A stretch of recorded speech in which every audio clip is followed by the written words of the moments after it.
Stock broking সেক্টরের একটা অন্যতম কোম্পানি যার নাম হচ্ছে অ্যাঞ্জেল ওয়ান। অ্যাঞ্জেল ওয়ানের হচ্ছে কোয়ার্টার 4-এর রেজাল্ট আউট হয়ে গেছে। কোয়ার্টার 4-এর রেজাল্টের পারফরমেন্স কী টাইপের দিয়েছে অ্যাঞ্জেল ওয়ান, সেটাকে নিয়ে আমরা অ্যানালিসিস করব। তার আগে আমরা দেখে নেব যে কোম্পানি ডিভিডেন্ড ডিক্লেয়ার করেছে নাকি, সেটাকে আগে আমরা দেখে নেব। তো কোম্পানি হচ্ছে দেখতে পাচ্ছি যে এখানে হচ্ছে ফাইনাল ডিভিডেন্ড হচ্ছে 26 টাকা করে, কিন্তু ফাইনাল ডিভিডেন্ড কিন্তু রেকমেন্ড করেছে। তো ফাইনাল ডিভিডেন্ডের ক্ষেত্রে কিন্তু শেয়ার হোল্ডারদের অ্যাপ্রুভালের প্রয়োজন হয়, এইটুখানি মাথায় রাখবেন।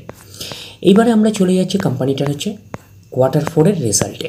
দেখব যে কোয়ার্টার 4-এর রেজাল্টের পারফরমেন্স কী টাইপের দিয়েছে। তো 6 নম্বর পেজে আমরা পাচ্ছি কোয়ার্টার 4-এর রেজাল্টটা। আগে আমরা দেখে নেব যে সিকোয়েন্সগুলো ঠিকঠাকভাবে সাজানো রয়েছে নাকি কিনা। তো এটা হচ্ছে এই কোয়ার্টার, মিস হচ্ছে কোয়ার্টার 4, এটা প্রিভিয়াস কোয়ার্টার, আর এটা হচ্ছে 1 বছর আগে।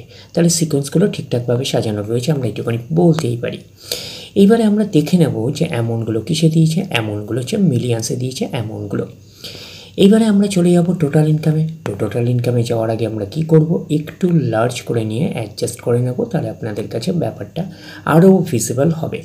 তো এইবারে আমরা চলে যাচ্ছি কোম্পানিটার টোটাল ইনকামে।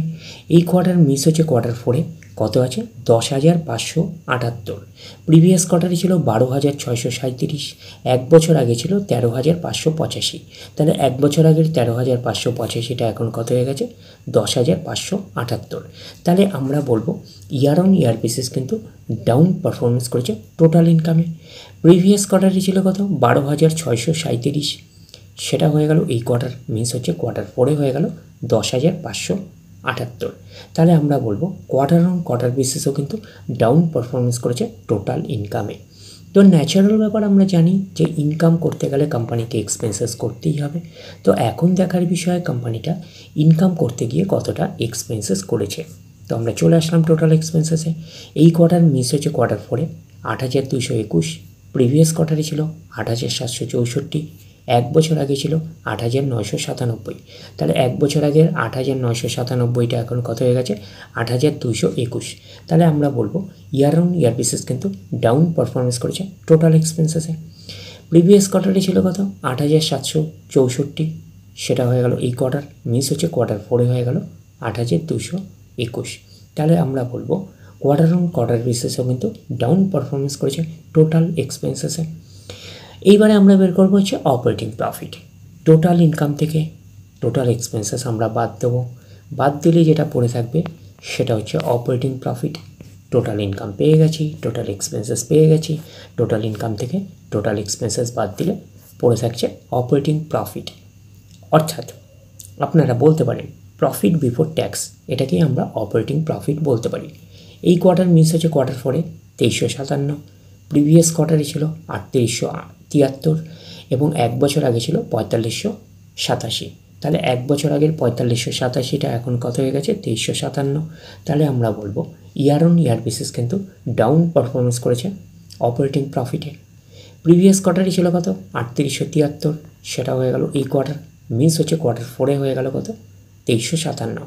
তাহলে আমরা বলবো কোয়ার্টার অন কোয়ার্টার বেসিসও কিন্তু ডাউন পারফরমেন্স করেছে অপারেটিং প্রফিটে। তো অপারেটিং প্রফিটটাই নিশ্চয়ই কোম্পানির মেন প্রফিট নয়। তারপরে কি করতে হবে, গভর্নমেন্টকে ট্যাক্স পে করতে হবে। গভর্নমেন্টকে ট্যাক্স পে করার পরে কোম্পানির কাছে যেটা পড়ে থাকবে সেটা কোম্পানির ফাইনাল প্রফিট বা নেট প্রফিট হিসাবে আমরা কনসিডার করতেই পারি। প্রফিট ফর দ্য পিরিয়ড, এটাকে আমরা নেট প্রফিট বলতে পারি, এটাকে আমরা ফাইনাল প্রফিট বলতে পারি। এই কোয়ার্টার মিস হচ্ছে কোয়ার্টার 4-এ 1745। প্রিভিয়াস কোয়ার্টারে ছিল 2814। 1 বছর আগে ছিল 3399। তাহলে 1 বছর আগের 3399টা এখন কত হয়ে গেছে, 1745। তাহলে আমরা বলবো ইয়ার অন ইয়ার বেসিস কিন্তু ডাউন পারফরমেন্স করেছে নেট প্রফিটে। প্রিভিয়াস কোয়ার্টারে ছিল কত, 2814, সেটা হয়ে গেল এই কোয়ার্টার, মিস হচ্ছে কোয়ার্টার 4-এ হয়ে গেল 1745। তাহলে আমরা বলবো কোয়ার্টার অন কোয়ার্টার বেসিসও কিন্তু ডাউন পারফরমেন্স করেছে নেট প্রফিটে। এইবারে আমরা চলে যাব কোম্পানিটার হচ্ছে ইপিএসে অর্থাৎ আর্নিং পার শেয়ারে। তো চলে আসলাম ইপিএসে অর্থাৎ আর্নিং পার শেয়ারে। এই কোয়ার্টার মিস হচ্ছে কোয়ার্টার 4-এ 19.33। প্রিভিয়াস কোয়ার্টারে ছিল 31.25। 1 বছর আগে ছিল কত, 40.48। তাহলে 1 বছর আগের 40.48টা এখন কত হয়ে গেছে, 19.33। তাহলে আমরা বলবো ইয়ার অন ইয়ার বেসিস কিন্তু ডাউন পারফরমেন্স করেছে ইপিএসে অর্থাৎ আর্নিং পার শেয়ারে।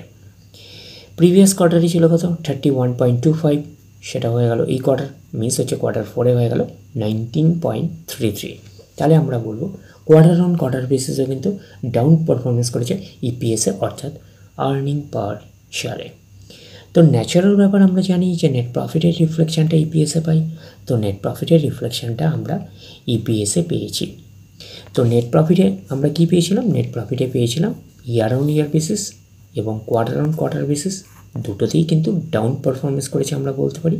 তো ওভারঅল কনক্লুশন হিসাবে আমরা বলতে পারি অ্যাঞ্জেল ওয়ানের হচ্ছে কোয়ার্টার 4-এর রেজাল্ট আমরা বলতে পারি একটা পুয়ার টাইপের পারফরমেন্স করেছে, আমরা কিন্তু এটুখানি বলতেই পারি। তাহলে ওভারঅল ভিউটা আপনাদের কাছে ক্লিয়ার। তাহলে এই অবধি, নেক্সট ভিডিওতে আবার আপনাদের সাথে আমার দেখা হচ্ছে। ধন্যবাদ।